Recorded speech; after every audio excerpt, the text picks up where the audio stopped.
जी next देख लें हमने क्या किया है, 4x² plus 4x minus 5 is equal to 0। ठीक है, तो इस पे क्वाड्रेटिक फार्मूला लगा लिया, उसमें वैल्यूज पुट करवाई, सोल्यूशन सेट हमारे पास ये आ गया -1 प्लस माइनस के रूट ऑफ 6/2। ठीक है, उसके बाद हमने करना था क्वेश्चन नंबर 10। क्वेश्चन नंबर 10 देख लें, 10 और 11 रह गया हमारा। Question number 10 and 11। Question number 10 है x plus 4x plus 1 is equal to x² plus 2x minus 15 plus 3x plus 31। ठीक है, अब इस चीज़ को पहले क्या किया, इन दोनों को आपस में मल्टीप्लाई कराया और इस चीज़ को वैसे का वैसे रहने दिया। तो यहाँ पे मल्टीप्लाई कराने के बाद आ गया x² plus 5x plus 4 minus 3x, ये उठा के इधर ले आए, माइनस 3x माइनस 31। ठीक है, और ये सारी इक्वेशन को उठा के इधर ले आए, x² प्लस 2x बच गया, 5 में से 3 गए 2x बच गया, माइनस 27 माइनस x², ये स्क्वायर रूट में x² plus 2x minus 15 is equal to 0। ठीक है, अब उसके बाद ये हमारे पास आ गया x² plus 2x minus 15 minus 12, और ये चीज़ आ गई तो माइनस 15 माइनस 12। अब -15 -12 कहाँ से आया देख लेते हैं इस चीज़ को। -27 को उसने क्या किया है, -15 -12 किया। ये कोई फैक्टराइजेशन नहीं है, सिर्फ हमने इस चीज़ को सेम ऐसा बनाने के लिए x² प्लस 2x माइनस 15 है ना, इस चीज़ को भी हमने कहा कि हम बना लेते हैं x² प्लस 2x और -15। ठीक है, तो यहाँ पे भी हमने सेम वो बना लिया कि y के इक्वल पुट करवा रहे हैं, तो इस चीज़ को y के इक्वल रखेंगे तो ये सारा क्या हो जाएगा, ऑब्वियसली y² हो जाएगा। ठीक है, तो यहाँ पे y² minus y minus 12 is equal to 0 आ गया। अब आप लोग सोच रहे होंगे कि इसे हमने पिछले क्वेश्चन की तरह क्यों नहीं किया, इसमें भी डायरेक्ट स्क्वायर ले सकते थे, ले लेंगे, लेकिन ये ज़्यादा लंबा काम हो जाएगा क्योंकि इस साइड पे ऑलरेडी काफ़ी लंबी इक्वेशन है और इस साइड पे भी ये है। ठीक है, तो ये लंबा काम हो जाएगा, इक्वेशन के हिसाब से करते हैं। एक मेथड आप लोगों को पीछे बताया, एक ये है कि पुटिंग मेथड है, एक वैसे है कि स्क्वायर ले लें बार बार। तो वो इक्वेशन के हिसाब से हम देखते हैं, जिस इक्वेशन में स्क्वायर लेके आसानी से हो जाए स्क्वायर ले लेते हैं, जिसमें पुटिंग से आसानी से हो जाए उसमें पुटिंग कर लेते हैं। किसी पे भी कोई भी मेथड अप्लाई कर सकते हैं, लाजमी नहीं है कि कोई मेथड कौन सा अप्लाई करना है। ठीक है, y² minus y minus 12 is equal to 0 आ गया। इसकी फैक्टराइजेशन की 12 की क्या बनेगी, 4 3 12 और 4 में से 3 गए तो बाकी बचा 1y। ठीक है, तो अब इसकी फैक्टराइजेशन के बाद y की वैल्यू एक आ गई 4 आ गई, एक y की वैल्यू आ गई -3 आ गई। ये इस वैल्यू के बाद हमने क्या किया है कि यहाँ पे y की वैल्यूज जो आ गई, तो y की जगह हमने y की इक्वेशन पुट करवा दी, x² plus 2x minus 15 square root में ही था, और ये भी इक्वल टू -3 दोनों तरफ स्क्वायर लिया ताकि हमारी ये स्क्वायर रूट खत्म हो सके। स्क्वायर लेने के बाद ये इक्वेशन आ गई इक्वल टू 0, ये भी इक्वल टू 0 आ गया। यहाँ से हमने क्या किया, फैक्टराइजेशन पॉसिबल नहीं थी इसकी, तो क्वाड्रेटिक फार्मूला लगा लिया। इसकी फैक्टराइजेशन पॉसिबल थी तो हमने 6 4 दा 24 होता है, और 6 में से 4 गए तो 2 आ गया। तो उसके बाद यहाँ से ये कॉमन लिया उसने, x इंटू क्या आ गया, x प्लस 6 आ गया। ये ब्रैकेट डालनी थी उसने, मैं ब्रैकेट डाल देती हूँ आप लोगों को, उससे मिस्टेक हो जी। तो x इंटू एक्स प्लस 6 आ गया यहाँ से कॉमन, और यहाँ से -4 कॉमन लिया तो इंटू एक्स प्लस 6 आ गया। इसकी फैक्टराइजेशन, इसकी क्वाड्रेटिक फार्मूले के बाद ये वैल्यू आ गई, यहाँ पे ये चीज़ आई। ठीक है, इसके बाद हमारे पास आ गया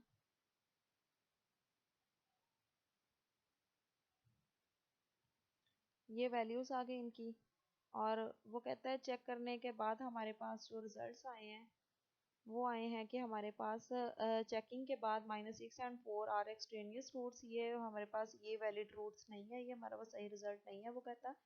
तो हमारा जो सही रिजल्ट है वो क्या है, ये वाला है। ठीक है, ये क्वेश्चन नंबर है 10।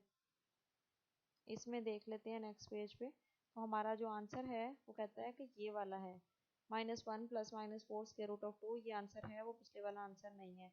अगर पेपर में कहेंगे तो चेक कीजिएगा, वरना कोई चेक करने की ज़रूरत नहीं है। मैं आप लोगों को ये क्वेश्चन चेक जिसमें किया हुआ है उसकी पिक भी सेंड कर देती हूँ। ठीक है, अगर मैं याद भूल जाए तो मुझे आप लोग याद दिला दीजिएगा कि मैं उसकी पिक सेंड कर दूँ आपको कि चेकिंग किस तरह से करती हैं। 3x² minus 2x plus 2 plus 3x² plus 2x minus 4 is equal to 13 है। यहाँ पे इस चीज़ को क्या कर दिया, ए के इक्वल पुट करवा दिया, इसे बी के इक्वल असल में लेना है इसका उसने स्क्वायर ही है, क्योंकि ये स्क्वायर से लेने से आसानी से हो जाएगी, इसमें पुटिंग से मुश्किल होगा। क्योंकि देख लें जब इसका होल स्क्वायर लेंगे तो ये इसकी स्क्वायर रूट कट जाएगी, a square plus b square minus 2ab आ जाएगा, उससे ये ज़्यादा आसानी से होगी, बजाय इसके डायरेक्ट पुटिंग इसमें पॉसिबल नज़र नहीं आ रही। तो अब उसने क्या किया है, a plus b is equal to वो क्या कहता है 13 आ गया। अगर मैं स्केयर लूँ तो कहता है मेरे पास क्या आ जाएगा, a square minus a square plus b square जो है, a square minus b square is equal to क्या आ जाएगा, ये आ जाएगा। ठीक है, ए का स्क्वायर माइनस बी का स्क्वायर लूँ तो मेरे पास ये चीज़ आएगी। उसके बाद सॉल्व करने के बाद ये चीज़ आएगी, a square minus b square is equal to 13 है। अब उसने कहता है a square minus b square क्या होता है, a minus b, a plus b is equal to 13। A minus b, a plus b over a plus b अगर मैं कराऊँ, डिवाइड कराऊँ कहता है, तो ये इसमें इसने मेथड काफ़ी चेंज किया हुआ है, डिवाइडेड बाय 13। जी बिल्कुल, मैंने बुक से भी चेक किया है, इसमें मेथड थोड़ा चेंज है।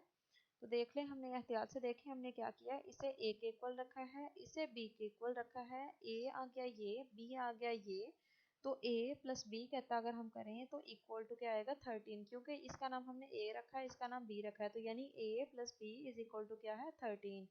तो अब वो कहता है ए अगर मैं लूँ ए स्क्र माइनस बी स्क्र, तो ए स्क्र क्या, ए की वैल्यू क्या थी, ये है, इसका स्क्र यानी लूंगा, और माइनस की जगह माइनस आ गया, बी की जगह बी की वैल्यू, इसका स्क्र लिया, स्क्र से स्क्र रूट कैंसिल, इसकी स्क्र से square root cancel, add subtract करने के बाद जो रिजल्ट आया a square minus b square का, वो भी क्या आया है 13 आया है।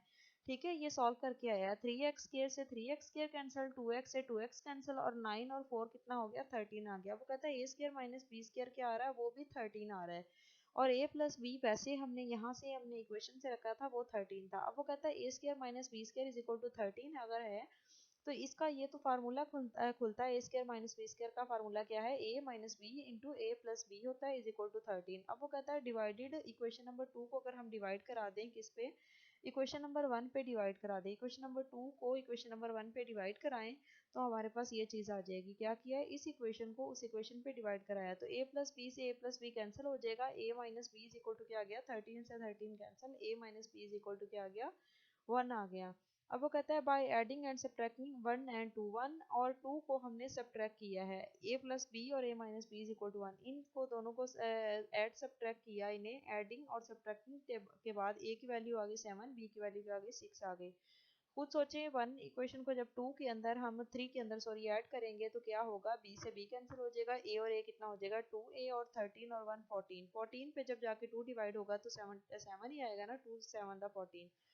तो ये आप लोग पहले से ये सारे काम करते आए हैं, आप लोगों को पता है कि इक्वेशन को ऐड और सब्ट्रैक्ट कैसे करती हैं, तो इक्वेशन नंबर 1 और 2 को ऐड और सब्ट्रैक्ट करके रिजल्ट निकाल लीजिएगा। ये 2 बाय मिस्टेक लिखा है, यहाँ पे इक्वेशन नंबर 3 लिखेगा, इक्वेशन नंबर 1 और 3 को ऐड और सब्ट्रैक्ट किया है। ठीक है, तो ये रिजल्ट्स आए हैं। अब उसके बाद हमने क्या किया है कि उनकी ओरिजिनल वैल्यूज रख दी, उसके बाद जब a और b की वैल्यूज आ गई, तो a हमने किसके इक्वल रखा था 3x square minus 2x plus 9 के इक्वल रखा था, और b हमने इस चीज़ के इक्वल रखा था, तो उनकी अगेन हमने जाके वैल्यूज पुट करवा दी, वैल्यूज पुट करवाने के बाद हमारे पास आया squaring both sides we get, दोनों तरफ हमने स्केयर इसके भी लिया और इसके भी लिया, तो ये इक्वेशंस आ गई। इक्वेशंस आने के बाद हमने इसकी भी फैक्टराइजेशन कर दी, इसकी भी फैक्टराइजेशन कर दी, उससे हमें क्या हुआ, ये रिजल्ट्स मिल गए, x is equal to minus 10/3 and x is equal to 4, x is equal to 10/3, x is equal to 4। ठीक है, अब सोल्यूशन सेट वो कहता है माइनस 10/3 है और 4 है। ठीक है, और दूसरी एक्सट्रेनियस वैल्यूज होंगी जिसकी वजह से उसने वो नहीं लिखी, माइनस 10/3 लिखा है और 4 लिखा है, बल्कि ये भी माइनस 10/3 ही आया, दोनों तरफ सेम रिजल्ट्स आए हैं, तो उसने बस जब रिपीट कर रही हो वैल्यू तो उसे एक ही दफ़ा लिखते हैं, इधर भी माइनस 10/3 आया है और यहाँ पे भी माइनस 10/3 और 4 4 ही आया है। ठीक है, तो उसने वो दोनों वैल्यूज लिख दी हैं। इस क्वेश्चन को अच्छे तरीके से कर लीजिएगा।